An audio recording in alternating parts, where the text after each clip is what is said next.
அப்ப அந்த ஆலயம் இருக்கு. அந்த ஆலயத்துக்கு நம்முடைய கர்த்தராகிய இயேசு கிறிஸ்து போய் அவரே அவர் ரத்தத்தை என்ன பண்ணாருங்க, அங்க தெளிச்சார். மோசே என்ன பண்ணாரு, அந்த ரத்தத்தில் பாதியை பலிபீடத்தில் ஊற்றி அந்த ரத்தத்தில் பாதியை எடுத்து ஜனங்கள் மேல் தெளித்தார்.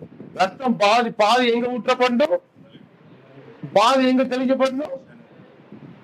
இப்ப இயேசு கிறிஸ்து மரித்து உயிர் தெழுந்து பரலோகத்துக்கு போய் அவர் சொல்றாங்க இல்லையா, எனக்கு தொடாதே, நான் உன் பிதாவின் இடத்திற்கும் என் பிதாவின் இடத்திற்கும் போக வேண்டியதா இருக்கு. ஏன்னா ஒரு ஆசாரம் என்ன பண்ணும், போகணும். அங்க அந்த ரத்தத்தை பரலோகத்துல தெளிச்சிட்டாரு. மீது வந்து எங்க தெளிக்கணும், இப்ப அது ரத்தமா இல்லை, இப்ப அது ஜீவனா மாறிடுச்சு. அந்த ரத்தம் தான் பெந்தெகோஸ்து நாளில் என்ன பண்ணுனா தெளிக்கப்படுது.